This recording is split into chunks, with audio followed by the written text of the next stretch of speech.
Hello, this is Rev Jeff here. I've been here 3 months now, and I think on this anniversary, I want to share with you some of my thoughts that I've acquired since you're calling me here to be your minister, and to give you some ideas of where I think we're going to be heading in the future. I love Columbia. So far, this city is everything I had hoped it would be. Jody and I are just thrilled to be here. And I'm especially happy that the potential that I saw in this congregation back in June when I was candidating is indeed here. I think that we have the ability to become a great force for Unitarian Universalism, not only here in Columbia and in the Midlands, but in South Carolina as a whole. There are several reasons for my optimism on that. And they're mostly the reasons that you called me here to be your minister. One is the opportunity to be a force for social action in the community. We live in perilous times, times when many of our basic freedoms are being challenged, a time when our democracy is being threatened. And it's a time when, in years past, in history past, Unitarians and Universalists have taken to the public arena and become prophetic witnesses of what was happening and giving advice to the citizens of what needs to be done. And we're doing that. You had been doing that before I came here, and now I hope I'm enhancing that ability because of my experiences back in Michigan. I've already been on the Capitol steps speaking 5 times for immigration, for health care, for against gun violence, for the Love Your Neighbor rally, and against white supremacy. I've met with many of the progressive groups and interfaith groups here in the area and gotten to know many of the leaders and movers and shakers, from Central Midlands Justice Ministry to the various progressive groups to Indivisible Midland. The second reason, and I think the most important one, the one I want to focus on today in this talk, is changing the way we do things as a church. And this was a major focus of your search for a minister, because you recognized that the internal governance of the congregation needed to change in order to facilitate your growth, your achievement of the goals that you wanted to achieve. I was influenced very early on by a comment of one of your board members when he said, "I don't come to church to attend committee meetings." I think all of us agree with that.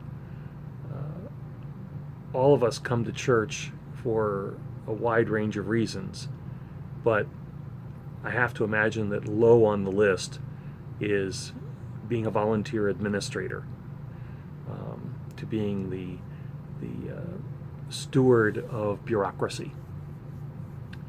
We want to build something. We want to build something important, and we want to know that every hour we spend here in the church building or in groups wherever we meet, that it has an impact on who we are as a religious organization.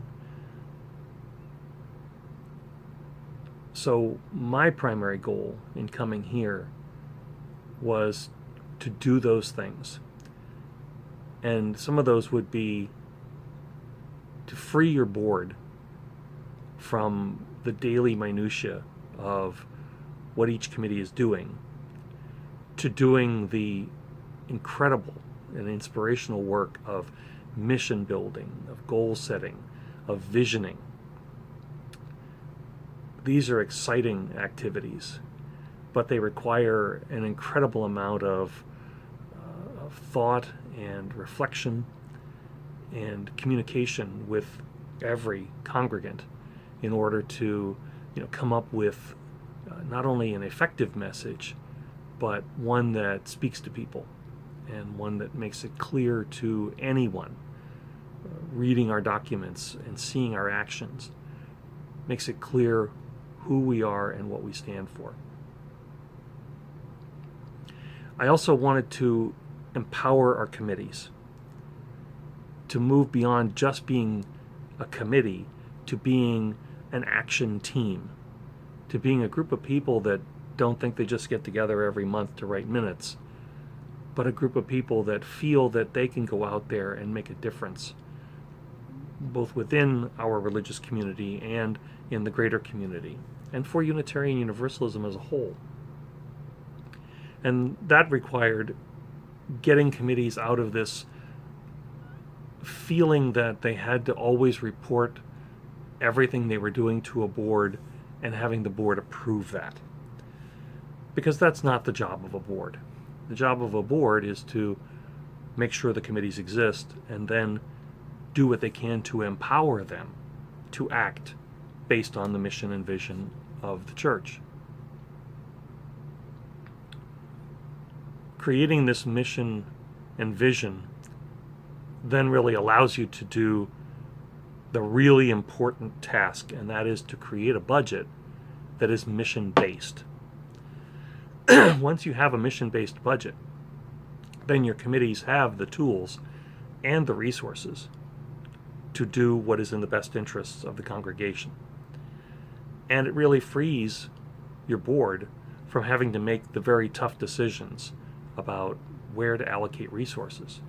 Because once you have that mission and a mission-based budget, those things become self-evident.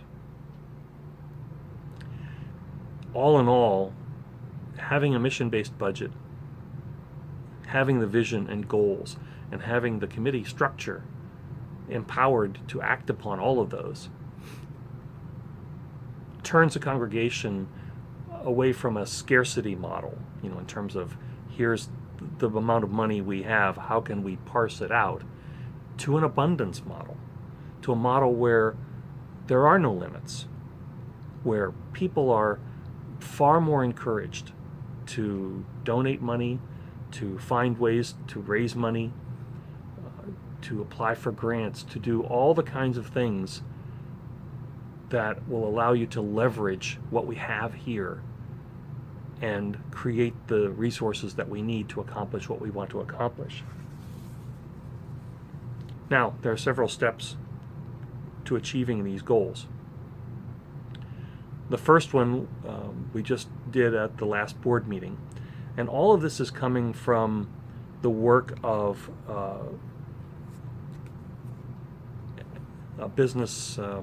a church business author named Dan Hotchkiss. And this is his book, Governance and Ministry. It's in a second edition now, but this was the first edition, and it's the one we used this to implement the governance change in the Midland congregation in Michigan. And it's the one that your ad hoc governance committee has used for its recommendations to our board.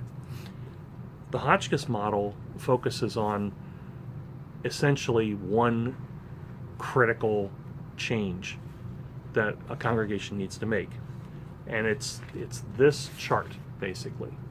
And I'll put this as close as I can so you can see it. So basically what it does is it takes the church structure and turns it into these two areas of focus.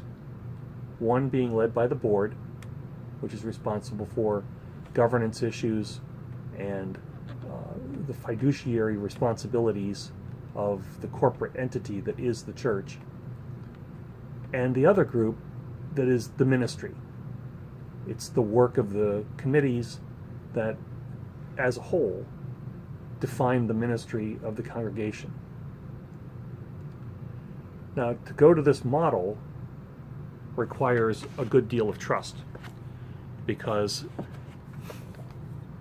it means that you've hired a minister, that you've called a minister, and you're going to empower that minister with the responsibility of being the liaison of all of these ministry teams to the board, which then frees the board to do the hard work that it needs to do. So that's what we did at the last board meeting. We took all of the liaison positions, and I want to get the list in front of me, so, and all this has been in the unigram too. The committees that constitute what we would consider ministry teams, teams that by their definition and by their actions produce the ministry output of the congregation. So these would include obvious ones like the worship committee, the children and youth religious education committee, the adult religious education committee, caring and hospitality. But it also includes social action, green sanctuary, the kitchen committee, denominational affairs, all of the committees that have as their primary goal enhancing the ministry of the congregation. And in time, this will include all of the small groups that do ministry as well. On the board side, the board committees would include those that are responsible for the actual operation of the entity of the church.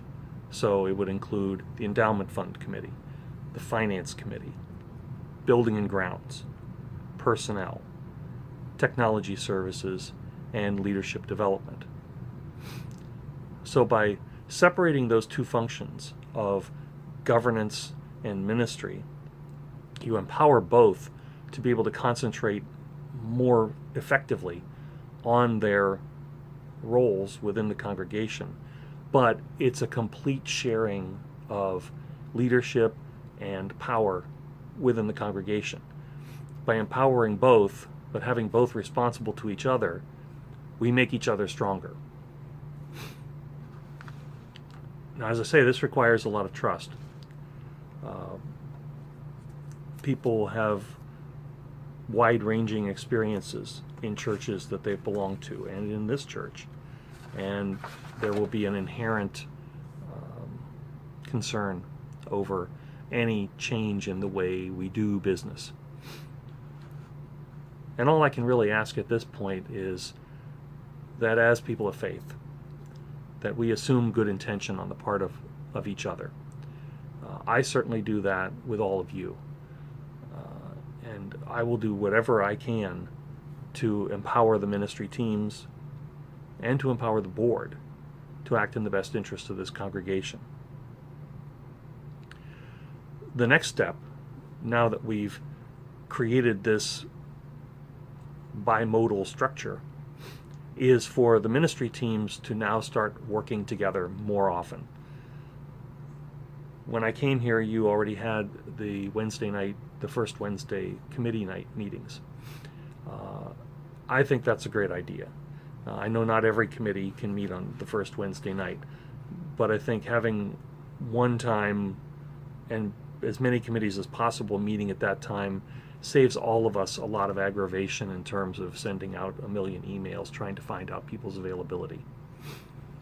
It's not perfect, but I think it's better than every committee meeting at some different time and all of the chaos that ensues. And what I'm going to encourage is that during the potluck dinner portion of that time at 6 o'clock, all the committee chairs of the ministry teams get together to touch base with each other, to share what each other is doing. That's going to have two very important outcomes. One is that every committee is going to know what the other committee is doing, which right now they don't. And that will lead to a lot more recognition of opportunities. It will facilitate the way we do what we do as committees, because maybe Committee A has decided to pursue a particular activity, but Committee B is already doing something that could help Committee A. So by sharing what we're doing with each other in that face-to-face context, it's going to create more opportunities for interaction and for creativity to really blossom. Now, that said, the committee reports, the written committee reports that we send in monthly to Andrea are absolutely vital. And I know they're a pain. I've been a committee chair and I've hated writing those things myself. But it's very, very, very important for us to be as transparent as possible as a denomination that uniquely values democracy. It's absolutely essential that no one in our congregation feel that things are happening behind closed doors, or things are being decided without appropriate input from anyone who is interested.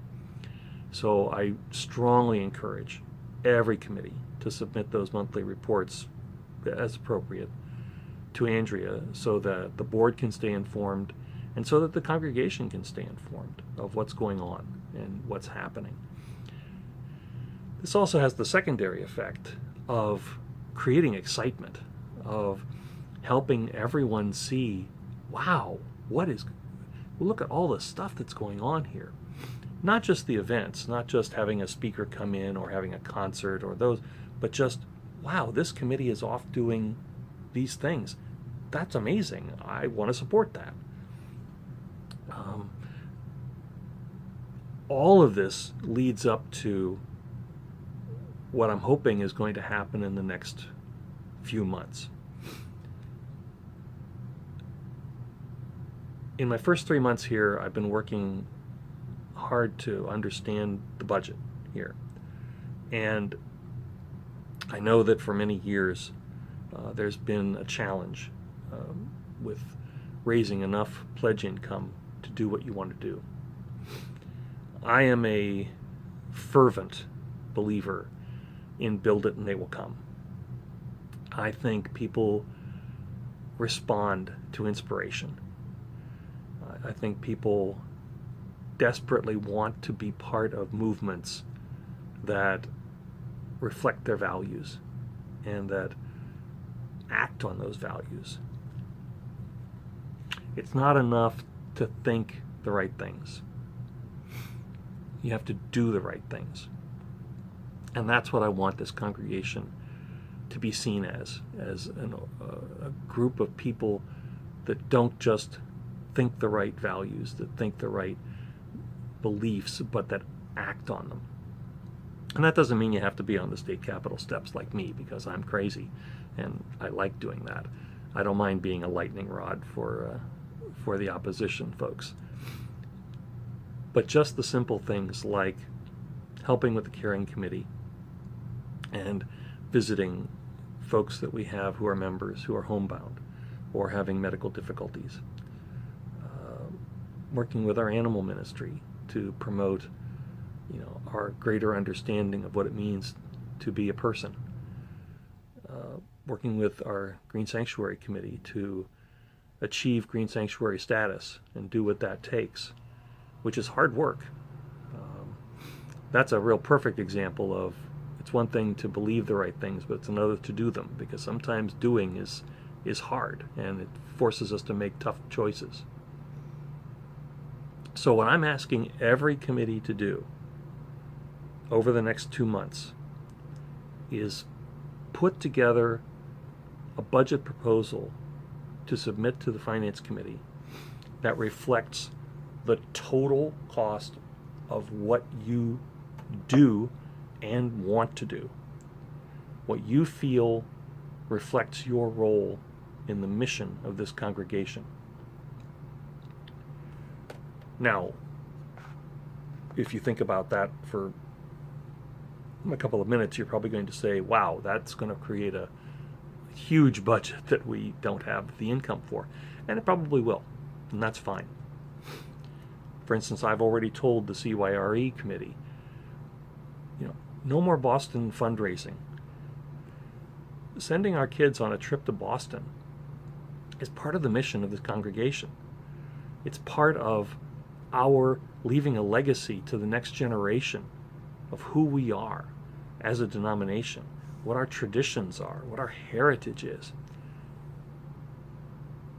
Having a partner church in Transylvania should be funded through the regular budget, because that's our responsibility to sustaining our historical heritage in Europe with congregations that can't do it themselves anymore because of their economies or because of shifting demographics.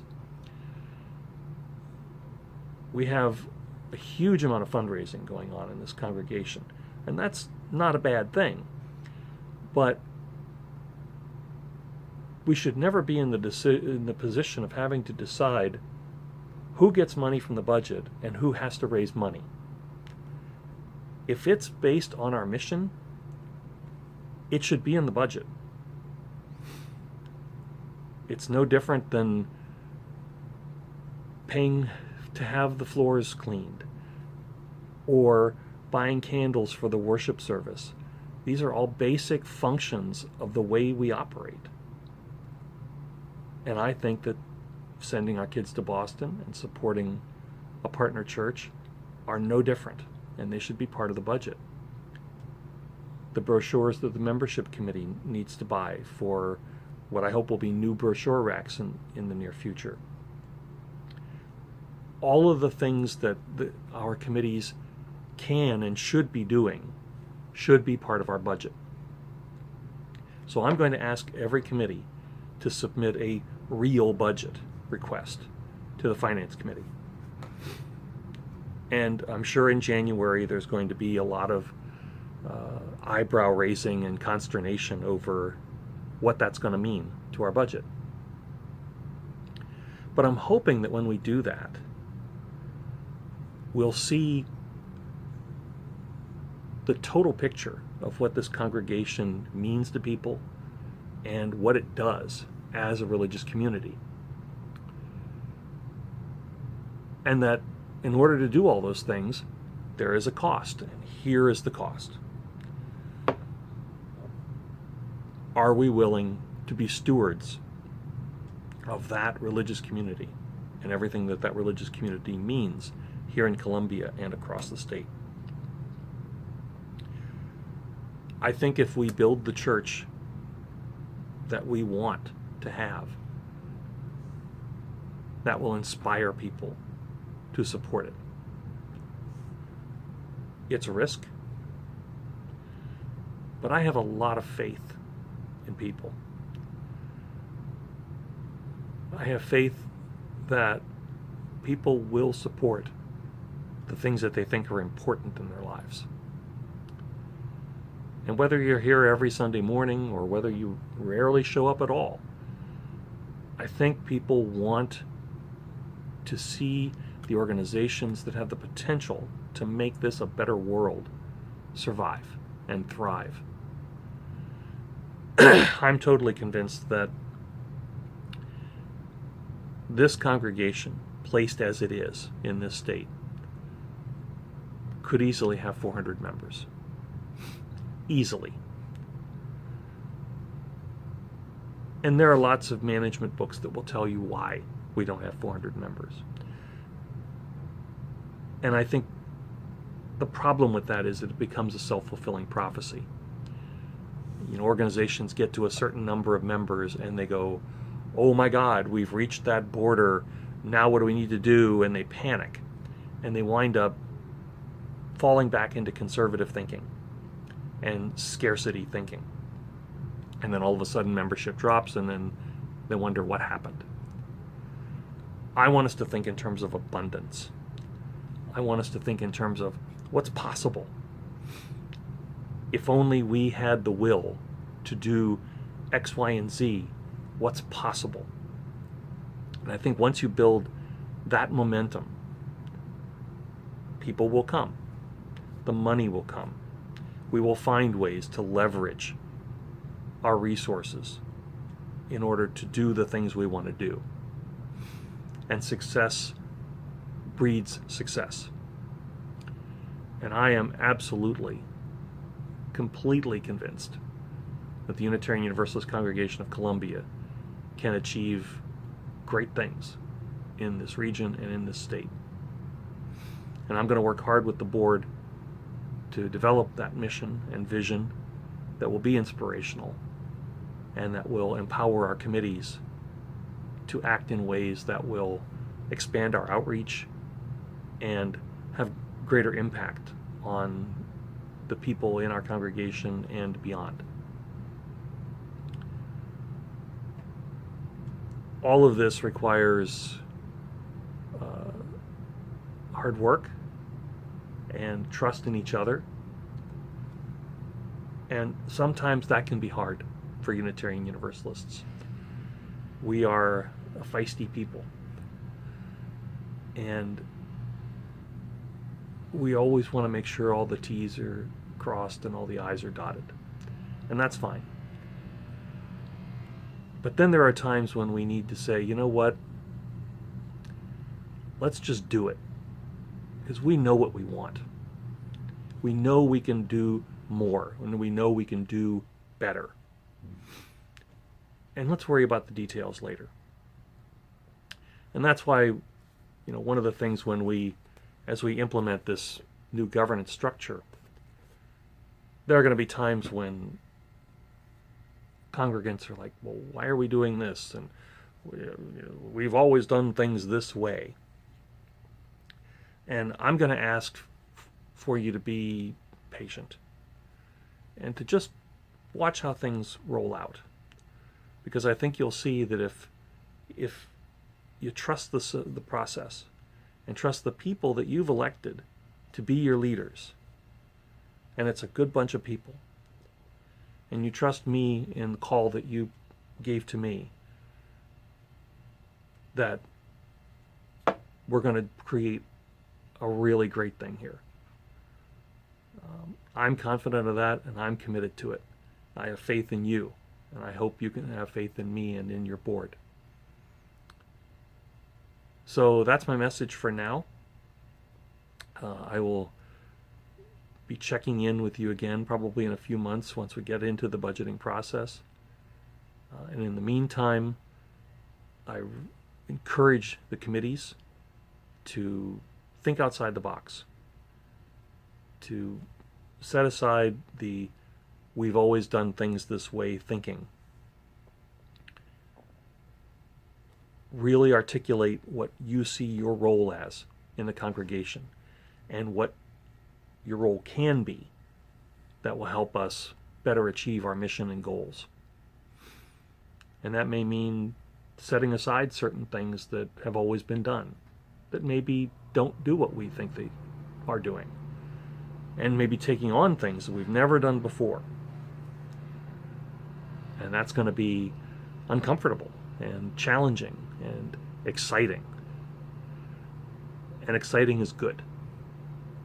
So thanks for listening, and let's keep on doing the work of the Unitarian Universalist Congregation of Columbia together. In faith, this is Rev Jeff.